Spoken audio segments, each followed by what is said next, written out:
Hi, my name is Uri Pilachowski. I am Southern NCSY's Israel Advocacy Director, and Jennifer asked me to make this video for you so you be more prepared for your parlor meeting that's coming up. You'll be meeting with Congressman Elsie Hastings. Congressman Hastings has been in Congress for decades. He is a strong supporter of the U.S.'Israel relationship, and he is really just somebody that we consider a real friend in the U.S.-Israel relationship community and the pro-Israel community.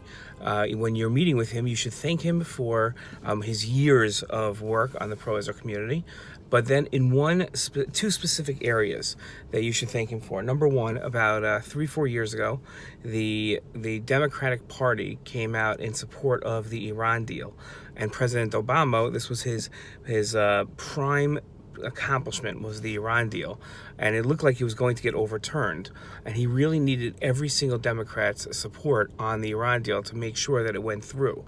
A number of members of Congress, including Congressman Hastings, had the courage to stand up against President Obama. The reason why I say courage to stand up against him is because we feel in the pro-Israel community that the Iran deal was a horrible deal and a really bad idea. And we didn't want the deal signed at all.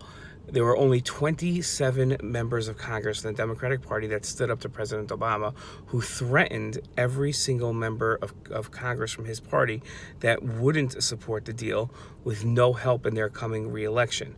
So it was not an easy thing for someone like Congressman Hastings to stand up for what he felt was right. So the first thing you should thank him for is his vote on the Iran deal, which was tremendous, that he stood up against the Iran deal. Not many members of Congress had the courage that he did.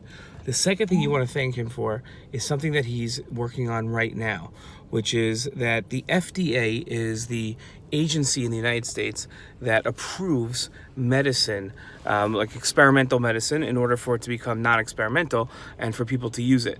This saves lives, obviously, but it's a very long process because we don't want people putting drugs out on the market that are untested. But imagine if you are a company in Israel. So the test and the experiments require so much more effort because you have to fly to America every time they want to interview you, and it's very hard for Israeli companies to get their medicine out on the American market. This isn't good for anybody. It's not good for the Israeli companies. It's not good for the average sick American who could use this medicine to get better. Congressman Hastings is working on something where he just sent a letter to the Treasury Department, which is in charge of the FDA, to have the president open an FDA office inside of Israel itself, an American FDA office in Israel, so that sorry for the background noise here, so that the American companies, so the Israeli companies, that want to develop medicine can develop the medicine in Israel and then get the FDA approval in Israel. They won't have to fly to America for that whole process.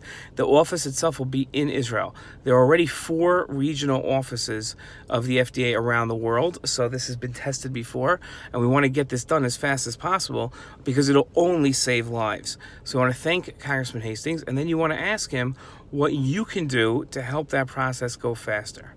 Okay, so that's what you should know. So you should know you're meeting with a great man. He's also currently ill himself with cancer.